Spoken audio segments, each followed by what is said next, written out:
বন দামে পরিণত হয়ে গেছে। আপনারা যদি যান সেখানে গেলে দেখতে পাবেন যেখানে বাতাপি লতার কুটিরের নিচে অদ্বৈত মহাপ্রভু এই হরিদাস ঠাকুর 3 লক্ষ মালা জপ করতেন। 3 লক্ষ মালা জপ না করে তিনি কখনো আহার গ্রহণ করতেন না।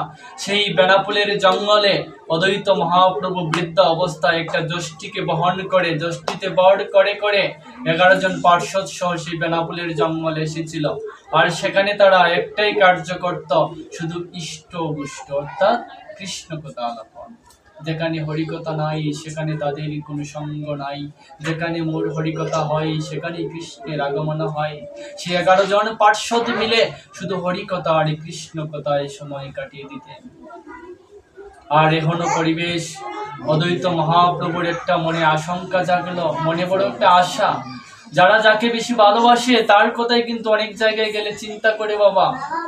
যারা মাকে ভালোবাসে যদি তীর্থ ভ্রমণে যায় মায়ের কথাটাই আগে মনে পড়ে। যারা ভগবানকে ভালোবাসে যদি তীর্থ ভ্রমণে যায় ভগবানের কথাই মনে পড়বে, যদি সেখানে আবার ভগবান থাকতো।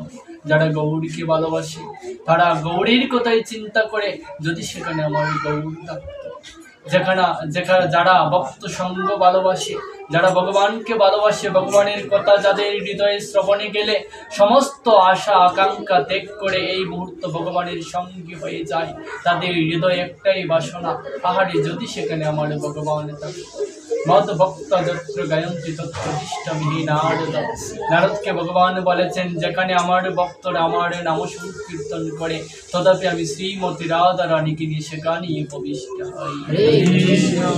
সেইরূপ অদ্বৈত প্রভুর মনে বড় আশা, নিত্য আনন্দ যখন তারা ইষ্টগুষ্ট করছে সেই মনোরম পরিবেশে তার হৃদয়ে হঠাৎ আশা জাগলো, আহারে সেই সময় যদি আমার গৌরাঙ্গ মহাপ্রভু থাকতো কতই না আনন্দ হতো।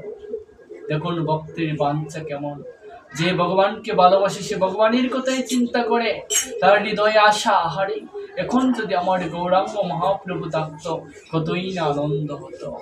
যিনি গোলকপতি স্বয়ং নারায়ণকে স্বয়ং কৃষ্ণকে এই গোলকে নামিয়েছেন, তার কথা না শুনে কি ভগবান না এসে থাকতে পারেন বাবা? যখনই হৃদয়ে সেই আশা বাসনা জাগরিত হলো, স্বয়ং মহাপ্রভু আলতু করে সেই জায়গায় উপবিষ্ট হলো। উপবিষ্ট হয়েই বলছে নারা। অদ্বৈত মহাপ্রভু শ্রী চৈতন্য গৌরাঙ্গ মহাপ্রভুকে দেখে আনন্দে বিভোর, সঙ্গে সঙ্গে তার হাতের যষ্টিটাকে মাটিতে পুঁতে দিল। তার আর যষ্টির প্রয়োজন নেই, যে জায়গায় স্বয়ং গৌরাঙ্গ মহাপ্রভু দাঁড়িয়ে আছেন। তখন আনন্দ নিকেতনে গৌরাঙ্গ মহাপ্রভুর 2টি হাত ধরে নৃত্য করতে লাগলো, আনন্দে বিভোর হয়ে গেল, মাতোয়ারা হয়ে গেল। তার আর যষ্টির প্রয়োজন নেই। যে বৃদ্ধ বয়সে যষ্টিকে বড় করে একটা তমাল বৃক্ষের ডালকে বড় করে অদ্বৈত মহাপ্রভু এসেছিল বেনাপোলের জঙ্গলে, মহাপ্রভুকে দেখা মাত্রই সে হাতের যষ্টিটাকে সে ত্যাগ করে দিল। আর যষ্টির প্রয়োজন নেই, সেই যষ্টি স্বরূপ গৌরাঙ্গ মহাপ্রভুকে অবলম্বন করল। সেই নৃত্যে আনন্দে বিভোর হয়ে অদ্বৈত প্রভু যখন আনন্দে নৃত্য করতে লাগলো, আর গৌরাঙ্গ মহাপ্রভু যখন যাওয়ার সময় হয়ে গেল, তখন সে তো আনন্দে আত্মহারা, তার মন বিভোর হয়ে গেছে গৌর প্রেমী কৃষ্ণ প্রেমী। সে ভুলেই গিয়েছে যে তার যষ্টিটাকে মাটিতে পুঁতে রেখেছে। গৌরাঙ্গ মহাপ্রভু আস্ত করে বলছেন, নারা তোর লাঠিটা নেবে না?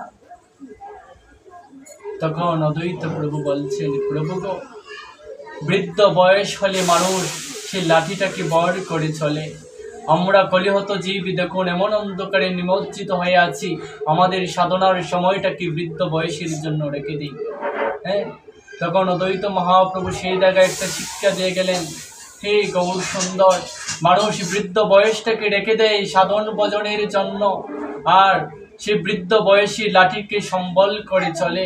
একবার যদি জীব ভক্ত সেই গৌরাঙ্গ অবলম্বন করে, সেই গৌরী সুন্দরকে লাঠি স্বরূপ সদৃশ অবলম্বন করে যদি সে চলতে পারত, ভবতরী পাড়ের জন্য তার আর কোনো চিন্তাই হতো না। অদ্বৈত প্রভু বলছে, প্রভু গো, আমি চলতে পারি নাই বলে সেই লাঠিকে বড় করে করে আমি এসেছিলাম। যে জায়গায় তুমি আছো আমার লাঠির কোনো প্রয়োজন নাই, কোনো প্রয়োজন নাই। যে জায়গায় তুমি গৌর সুন্দর দাঁড়িয়ে আছো, তুমিই তো আমার লাঠি, তুমিই তো আমার অবলম্বন।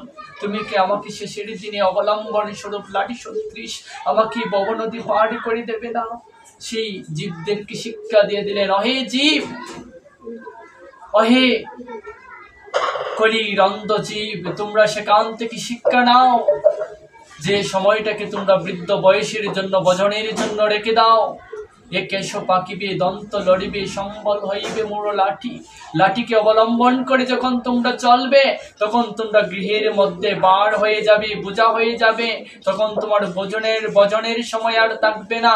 আর লাঠিও তোমার জীবনকে সারা জীবন সদৃশ রূপে অবলম্বন করবে না। লাঠিও তোমাকে এতটা বিশ্বস্ত করবে না যে লাঠিতে বড় দিলে হয়তো সেই লাঠি ছুটকে যেতে পারে। কিন্তু যে সময় একবার গৌরাঙ্গ লাঠিকে অবলম্বন করেছে বাবা, তার আর ভব নদী পার হওয়ার জন্য ভয় করতে হয় না। সেই ভয় বিল্ল মঙ্গলেরও কেটে গিয়েছিল। বিল্ল মঙ্গলকে যখন লাঠি সদৃশ ধরে, সেই শ্যাম সুন্দর বিল্ল মঙ্গলকে লাঠি সদৃশ অবলম্বন করে বৃন্দাবনের দিকে নিয়ে গিয়েছিল। কথাটা ভালোভাবে উপলব্ধি করবেন। বিল্ল মঙ্গলের মনে বড় বাসনা যে সে বৃন্দাবন যাবে, সে শ্যাম সুন্দর রূপ দর্শন করবে, হৃদয়ে বড় বাসনা। আর এই বৃন্দাবনে আমরা অনেকেই মনে করি তীর্থে গেলে মনে হয়তো আমাদের হৃদয়ের যে কূট ভাব, হৃদয়ের যে কুবাসনা হয়তো দূর হয়ে যাবে। মনে রাখবেন, দান বানার ডেকিকে যদি স্বর্গেও নিয়ে যাওয়া হয়, ডেকি দান বানার চেষ্টা করবে। হৃদয় যদি শুদ্ধি না হয়, তীর্থ ভ্রমণেও আপনার দেহ শুদ্ধি হবে না।